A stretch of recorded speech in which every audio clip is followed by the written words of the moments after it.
은혜 나누실 말씀은 누가복음 6장 6절부터 11절 말씀입니다.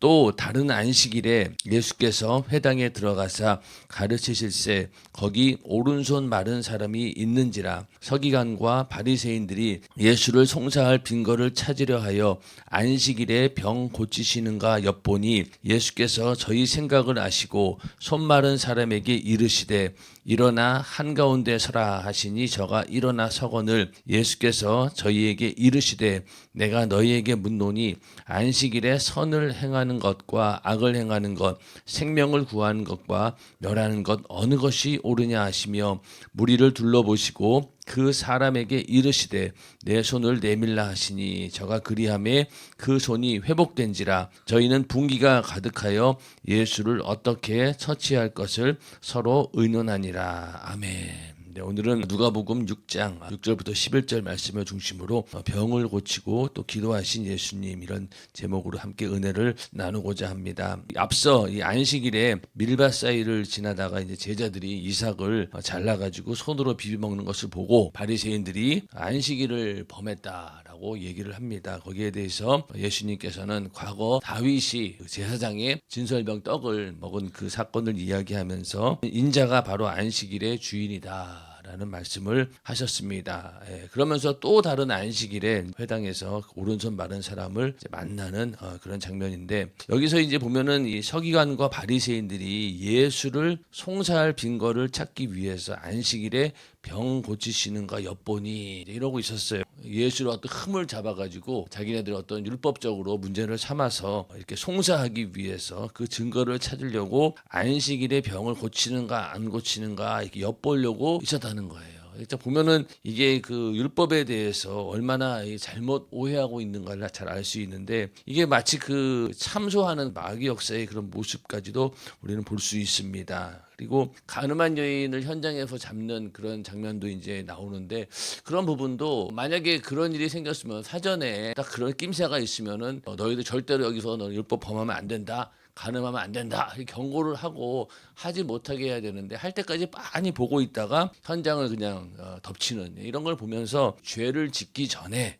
깨닫게 하고 돌이켜서 회개하는, 그것이 바로 율법의 기능인데, 이렇게 정죄하고 죽이는 일에 또 남을 송사하는 일에 이렇게 바리새인과 서기관들은 사용하고 있는 겁니다. 우리도 기분 나쁜 게 그런 거잖아요. 교통순경이 딱 숨어 있다가 갑자기 단속할 때 굉장히 기분 나쁘죠. 왜 그러냐면, 아니 그러면 교통순경이 있는 거 알면은 대부분의 사람들이 법규를 잘 지키고 이게 지나갈 텐데, 없는 것처럼 숨어 있다가 갑자기 나타나 가지고 단속하면은 참 이게 법을 어긴 사람 입장에서도 참 당황스럽고 좀 뭐라고 해야 되나, 기분 나쁘고 그렇지 않습니까? 그런 것처럼 이렇게 이 바리새인과 서기관들은 예수를 어떻게든 이렇게 송사하기 위해서 이런 짓을 하는 걸 보게 됩니다. 그래서 우리 율법은 우리가 죄를 깨닫게 하고 또 우리로 하여금 회개케 이르게 하기 위한 그런 기능이 있어야 되는 것이지, 이렇게 정죄하고 죽이는 일에 사용되어서는 절대로 안 된다는 것입니다. 그런데 이제 예수님께서 그런 생각을 다 알고 손 마른 사람에게 이르시되 일어나 한가운데 서라 하시니 저가 일어나 서거늘. 그래서 아주 공개적으로 이제 예수님께서 병을 고치는 장면이 나옵니다. 이미 이 바리새인과 서기관들의 의도를 알았기 때문에 오히려 일부러 더 일어나서 한가운데다 딱 세우고 내 손을 내밀라 하시니 저가 그리하매 그 손이 회복된지라. 여기도 보면은 참 예수님께서 그 사람에게 절대로 손을 대지 않았어요. 손을 대지 않고 그냥 말씀으로 한가운데 서라 그러면서 내 손을 내밀라 저가 그리하매 그 손이 회복된지라. 그러니까 손 마른 자와 접촉하지 않고 말씀으로 낫게 하셨다는 거죠. 만약에 여기서 그 병자에게 손을 댔다, 그러면 또 분명히 뭔가 이유를 찾고 병자와 접촉하면 안 된다라고 하는 율법을 들이대면서 아마 예수를 공격했을 거예요. 그런데 거기에 대해서 전혀 손도 대지 않고 말씀만으로 이렇게 낫게 하심으로 인해서 그런 위기 상황들을 넘기는 그런 모습들을 우리는 또 보게 됩니다. 이렇게 해서 이 손 마른 자가 그 자리에서 고침을 받는, 회복되어지는 역사가 일어났습니다. 그러면서 예수님께서 이르시되 내가 너희에게 묻노니 안식일에 선을 행하는 것과 악을 행하는 것, 생명을 구하는 것과 멸하는 것이 어느 것이 옳으냐. 이거는 사실은 안식일에도 그냥 아무 일도 하지 말라라고 해서 그래가지고 아무것도 안 한 게 아닙니다. 사람이 굉장히 위급한 경우,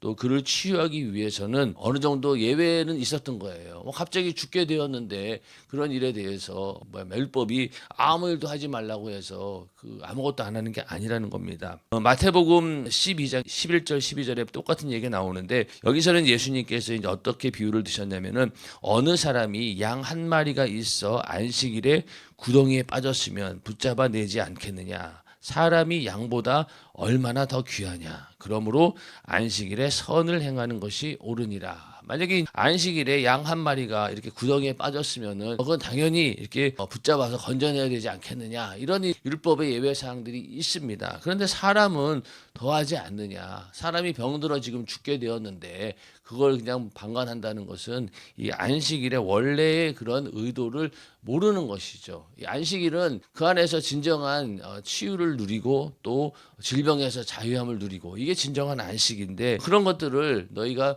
안식일이라고 해서 아무 일도 하지 말라라고 해서 만약에 그런 것들을 금지한다라고 하면은 정말 이것이 원래 안식일의 의도와는 다른 것이 아니냐 이런 얘기입니다. 예수님께서 이 땅에 모신 목적이 뭡니까? 누가복음 4장 18절에 보면은 주의 성령이 내게 임하셨으니 이는 가난한 자에게 복음을 전하게 하시려고 그리고 내게 기름을 부으시고 나를 보내사 포로된 자에게 자유를 눈먼 자에게 다시 보게 함을 전파하며 눌린 자를 자유케 하고 주의 은혜의 해를 전파하게 하려 하심이라 하였더라. 예수님께서 이 땅에 오신 그리스도의 그 목적이 바로 이렇게 병든 자를 자유케 하고 고치는 일 이걸 위해서 오셨는데 안식일이라고 해서 예배가 될 수는 없고 오히려 안식일에 그러한 일들이 더 나타나야 되는 것입니다. 그래서 주일날 예수님께서 부활하신 날이잖아요. 부활하셨다라고 하는 것은 이제 우리의 죄의 문제가 완전히 사라졌다.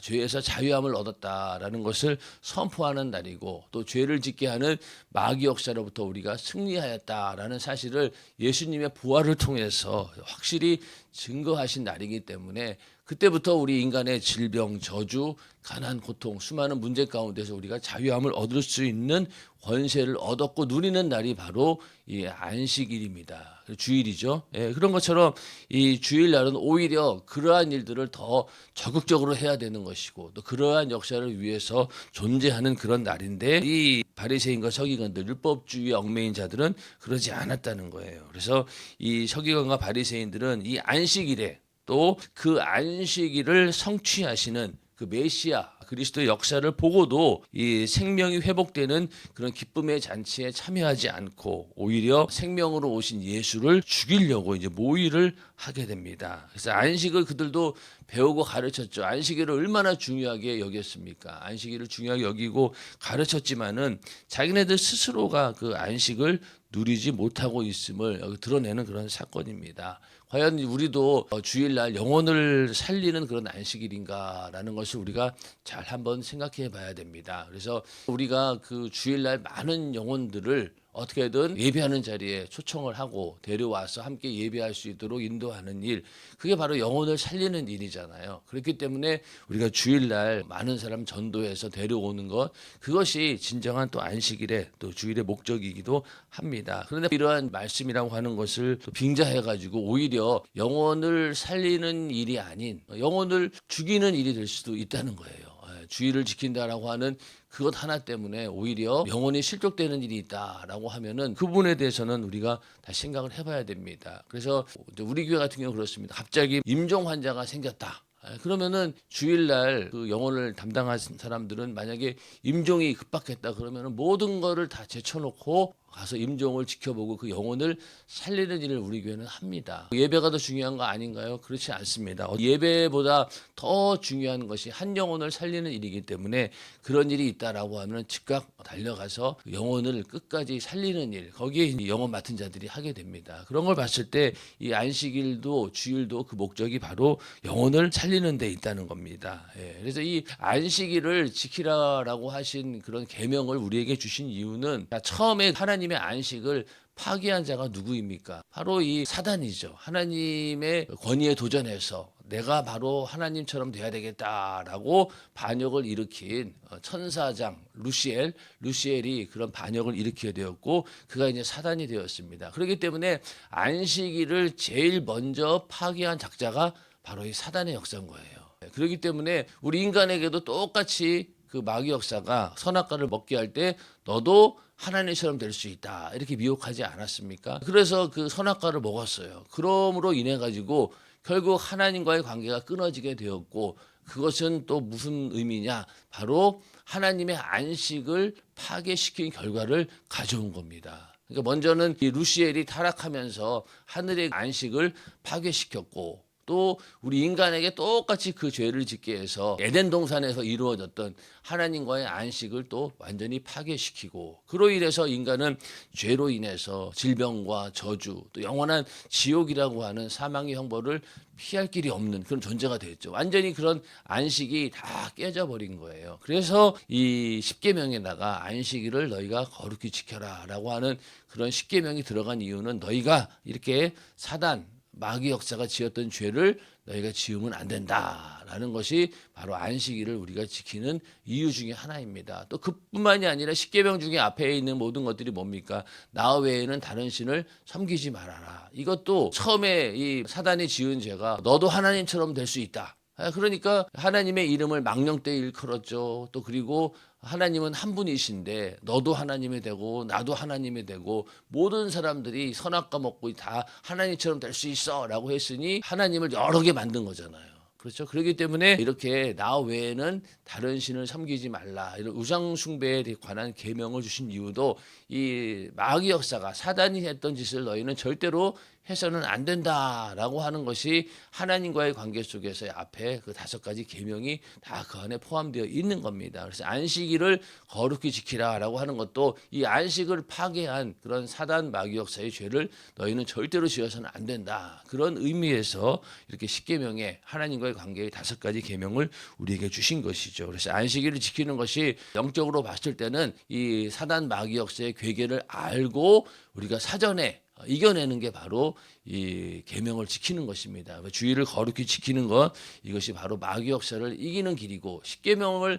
지키는 것도 전부 다 죄를 이기는 것이고, 이 마귀 역사로부터 우리를 보호하고 또 마귀 역사를 분별하기 위해서 하나님께서 그 계명을 다 주신 겁니다. 안식일을 지키는 일에 대해서 예수님께서 이렇게 대처를 하시면서, 그러니까 저희가 분기가 가득하여 예수를 어떻게 처치할 것을 서로 의논하니라. 안식일의 주인 되신 예수를 그 자리에서 직접 만났음에도 불구하고, 또 그날이 또 안식일이었잖아요. 그런데도 불구하고 이들은 예수를 죽일 것을 의논합니다. 이게 참 어떻게 보면 저주받은 그런 삶인 거죠. 왜 하필 예수님을 그 자리에서 안식일의 주인 되신 예수를 안식일에, 그것도 회당에서 이렇게 만났는데 거기에서 오히려 예수를 죽일 생각을 하고 있었다라고 하는 것은 이게 참 얼마나 이게 하나님과의 반대 세력입니까? 이게 마귀 역사가 아니고는 그렇게 못하는 거죠. 그래서 이제 이때부터 예수를 막 죽이고 의논하게 됩니다. 마가복음 3장 6절에 보면은 바리새인들이 나가서 곧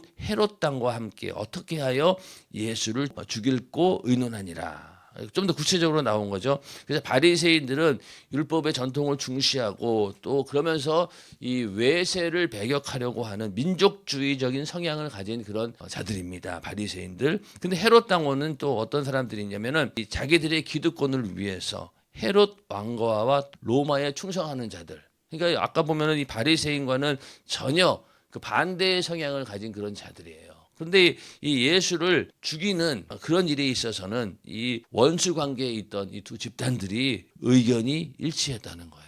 왜 그럴까요? 바로 예수님께서 이 헤롯 땅 또 바리새인 모두에게 자기들의 기득권을 위협하는 그런 존재이기 때문에 예수를 죽이는 일에 서로 공모하고 의논했다는 겁니다. 이렇게 또 안식일에 관한 이야기가 있었고, 그러면서 예수님께서 12절에 보면은 12절에 12사도를 이제 세우는 그런 장면이 나오는데, 먼저 12절에 이때 예수께서 기도하시러 산으로 가사 밤이 맞도록 하나님께 기도하시고, 예수님께서 기도하러 또 산에 가셨습니다. 감람산에 이제 올라가신 거죠. 산으로 가서 밤이 맞도록 기도하셨다라고 하는데, 이 밤이 맞도록 기도했다는 것은 온 밤을 지새워서 하나님께 기도하고 또 그렇게 기도하는 중에 새벽을 맞이하셨다.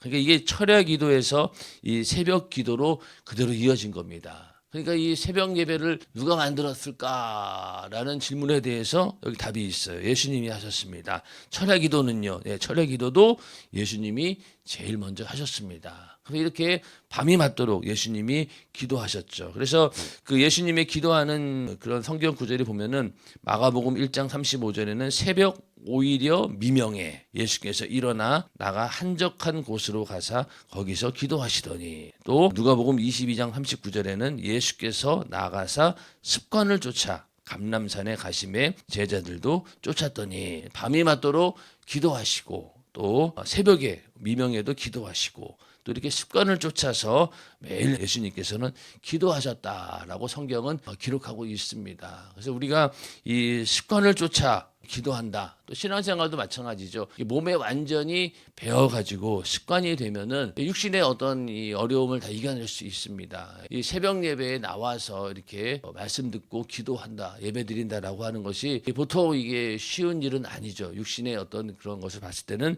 그런데 이제 이것도 계속 훈련이 되고 연습이 되면은 가능하다는 거예요. 그렇게 해서 이게 습관을 들여가지고 새벽 예배를 못 가면은 좀 뭔가 허전한 그런 아마 그런 습관들을 들이신 것 같아요. 그래서 예수님도 그렇게 습관을 따라 기도하셨고, 또 예수님도 그냥 기도한 게 아니라 힘쓰고 애써 간절히 기도하셨습니다. 동산에서는 얼마나 그렇게 기도를 간절히 했든지 땀이 땅에 떨어지는 핏방울 같이 되었다라고 기록을 하고 있고, 또 심한 통곡과 눈물로 간구와 소원을 하나님께 올렸다, 이렇게 또 말씀하고 있죠. 그래서 예수님은 간절히 기도하셨고, 또 우리 인간들을 위해서 중보 기도를 하셨습니다. 요한복음 17장은 전부 다 예수님께서 부활 승천하신 이후에 남아있을 제자들을 위해서, 또 그 이후에 많은 예수 믿는 자들을 위해서 중보 기도를 다 해놓으셨습니다. 그리고 주기도문을 통해서 기도를 가르쳐 주셨고, 이렇게 해서 그 기도를 하셨는데, 예수님의 기도 가운데서도 가장 절정은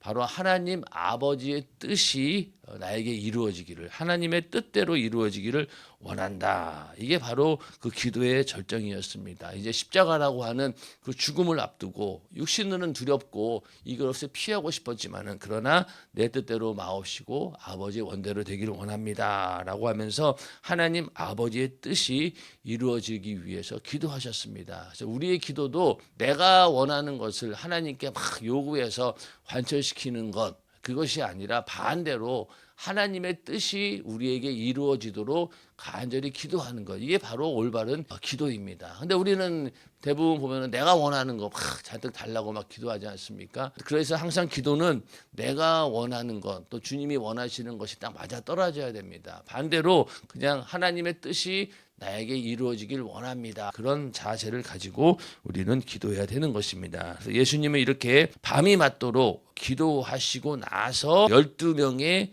제자들을 택하시는 그런 장면이 나오는 것이죠. 그래서 우리가 어떠한 결정을 할 때, 중대한 그런 주의 일을 할 때는 이렇게 많은 기도를 통해서 또 생각하고 또 생각하고 성령의 감동을 받고 이렇게 해서 결정을 하게 되는 것입니다. 그래서 사도들을 택하셨는데, 이 누가복음에만 이 제자와 사도를 구분을 하고 있습니다. 사도는 어떤 자들이냐면요, 이 보냄을 받은 자, 또 주인의 메시지를 가진 사신, 이런 의미를 가지고 있고, 그러니까 예수 그리스도로부터 전권을 위임받아서 복음 전파를 위해 파송된 그런 자들을 말합니다. 그런데 이 사도는요, 어떤 자들이 될 수 있냐면은 요한의 침례부터 예수의 승천시까지 예수와 함께한 자가 사도가 될 수 있습니다. 아무나 되는 게 아니고요. 그리고 또 주님께서 친히 임명하셔야 돼요. 그리고 예수의 부활을 직접 목격한 자, 이게 바로 사도의 자격이 있는 겁니다. 있는 겁니다.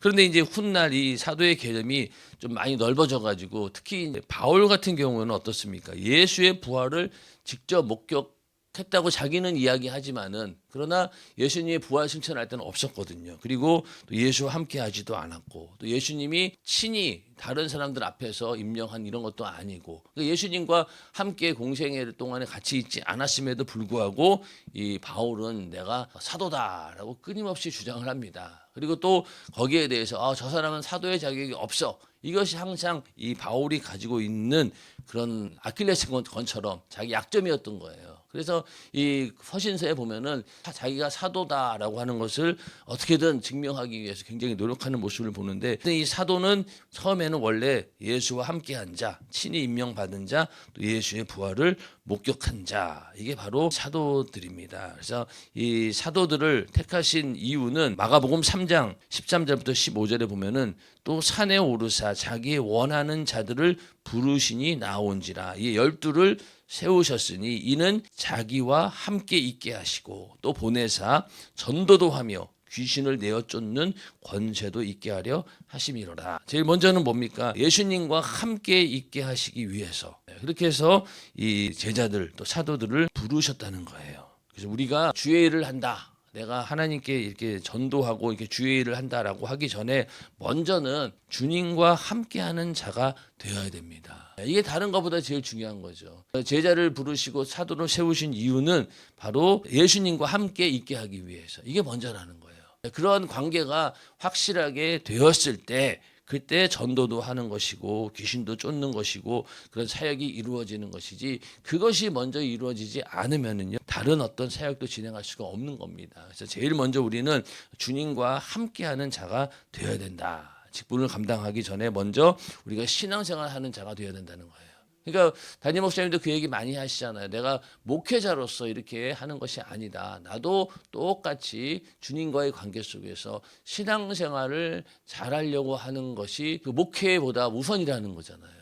그러니까 하나님과 관계 속에서 내가 예물을 드리는 것, 이런 것들이 뭐 성도들에게 모범을 보이기 위해서 그런 게 아니라 당신 자신이 하나님과의 관계 속에서 하나님과 함께하고 하나님과 관계를 잘해 보기 위해 신앙생활을 잘하는 자가 되는 것, 이게 바로 목회자 이전에 그게 더 중요하다는 거예요. 근데 많은 목회자들이 자기가 신앙생활을 한다고 생각하지 않고 성도들에게 모범을 보이기 위해서 어쩔 수 없이 새벽 예배도 나오고 또 뭐 예물도 드리고 또 모든 예배 생활도 그렇고 그렇게 하는 경우들이 많이 있죠. 또 우리도 마찬가지로 또 평신도들도 내가 직분을 맡았으니까, 내가 집사니까, 회장이니까, 그러니까 어쩔 수 없이 신앙생활에 모범을 보여야 된다라고 한다면은 물론 그렇게 해서라도 신앙생활 하는 건 감사한 일이죠. 그러나 먼저는 내가 주님과 함께 하면서 정말로 내가 신앙생활을 올바로 주님과의 관계 속에서 해야지만이 다른 모든 사역도 의미가 있다는 것입니다. 그래서 예수님께서 이렇게 제자와 사도를 택하신 이유는 자기와 함께 있게 하기 위해서, 이것이 우선 목적이다라는 것을 우리가 알고 있어야 됩니다. 그리고 또 이렇게 제자로서 사도로서 사역을 감당할 수 있는 이유는 주님께서 권능을 주셨기 때문에 감당할 수 있는 것이죠. 주님이 할 수 있도록 우리에게 권능을 주셨으니까 가능한 일이라는 거예요. 그래서 이 병을 고치는 것, 귀신을 쫓아내는 그런 모든 권능들을 예수님께서 제자로 부르신 자들에게 그 권능을 주신 거예요. 그러니까 감당할 수 있다는 거죠. 오늘날도 우리가 성령이 임하시면 너희가 권능을 받고 이렇게 말씀하셨으니, 우리가 성령 받았다라고 하면요 우리는 주님이 보내신 사도요 제자가 되는 것입니다. 제자로 나를 부르셨다라는 것이 성령이 임하셨을 때 바로 그런 부르심이 있었다. 그래서 하나님께서 우리를 부르실 때는요 자격을 다 갖춘 자를 부르시는 것이 아닙니다. 그래서 여러분들이 우리가 직분 맡게 되면 제가 무슨 그런 직분을 맡을 수 있겠습니까? 저는 할 수 없어. 저는 그런 능력이 안 됩니다라고 하면서 자기는 겸손인 것처럼 사양하지만은 하나님은 자격이 있어서 부르는 게 아닙니다. 오히려 부르셔서 그런 자격을 만들어 가시는 분이 바로 하나님이시죠. 그러니까 먼저는 순종이 제일로 확실한 거예요. 어떠한 나에게 직분이 주어지고 또 충성할 일이 주어졌을 때 그 일에 대해서 순종할 때 하나님께서 자격도 주시고 권능도 주시는 것이죠. 근데 그거를 지레 우리가 나는 할 수 없다라고 거절하고 포기한다라고 하면은 평생 그 정도밖에 안 되는 거예요. 그러나 하나님께서 나에게 권능도 주시고 또 나를 만들어 가신다라는 그런 믿음을 가지고 순종할 때 그 사람은 하나님께 쓰임 받을 수 있는 겁니다. 그렇지 않습니까? 하나님께서 우리를 부르실 때 나는 할 수 없지만은 하나님께서 할 수 있게 해주신다는 거예요. 모세의 예를 들어보면 그렇지 않습니까? 그가 처음에 정말로 그 혈기방장하고 막 그 나이가 젊었을 때, 그리고 막 그 이스라엘이 당하고 있는, 자기 민족이 당하고 있는 그런 거에 대해서 막 울분을 참지 못하고 얼마나 격분했으면은 사람까지 죽였겠냐고요. 그렇죠? 그런데 그런 상태에서 하나님께서는 모션을 쓰지 않았습니다. 인간적인 생각으로 봤을 때는 그렇게 막 민족적인 그런 열정이 막 있고 막 사람을 막 죽일 만큼 그 정도로 그 히브리 민족에 대한 민족성이 강하고, 그럴 때 부르시면 오히려 더 크게 쓰지 않겠느냐 하겠지만 오히려 반대였죠. 이제 도망가가지고 광야에서 아무것도 할 수 없는 그런 늙은이가 되어가지고, 아 도대체 이제는 다 끝났구나라는 그런 상태에서 하나님께서는 이 모세를 부르시게 됩니다. 그러니 모세를 불렀을 때도 그가 계속 이렇게 나는 못합니다라고 계속 사양을 합니다. 왜냐하면은 자기 신세가 그러니까, 처지가 그러니까. 그런데 하나님께서는 오히려 그렇게 연약한 상태에 있는 모세를 들어서 이스라엘을 애굽으로부터 구원하는 그런 지도자로 사용하셨습니다. 그러니까 우리가 오히려 약하고 연약하고 할 수 없다라고 할 때, 그때가 바로 하나님께서 우리를 더 크게 쓰실 수 있는, 또 귀하게 쓸 수 있는 그런 기회라는 것을 알고, 우리도 이렇게 주님께서 우리를 쓰시고자 하실 때 우리를 이렇게 내려놓을 수 있는 그런 순종의 믿음이 우리에게 있기를 주님의 이름으로 축원합니다. 우리를 제자 삼아 주셨고, 그 제자로 쓰시기 위해서 성령을 보내주셨고, 성령의 권능으로 우리도 동일하게 예수의 제자들처럼 병을 고치고 귀신을 쫓아내는 그런 권능과 권세가 우리에게도 있습니다. 그렇게 해서 복음을 전하는 제자로 우리가 쓰임받고 있다라는 것을 분명히 알고, 오늘 하루도 매일매일의 삶이 주님께서 나를 부르신 그런 제자로서의 삶이 다 되어지기를 주님의 이름으로 축원합니다.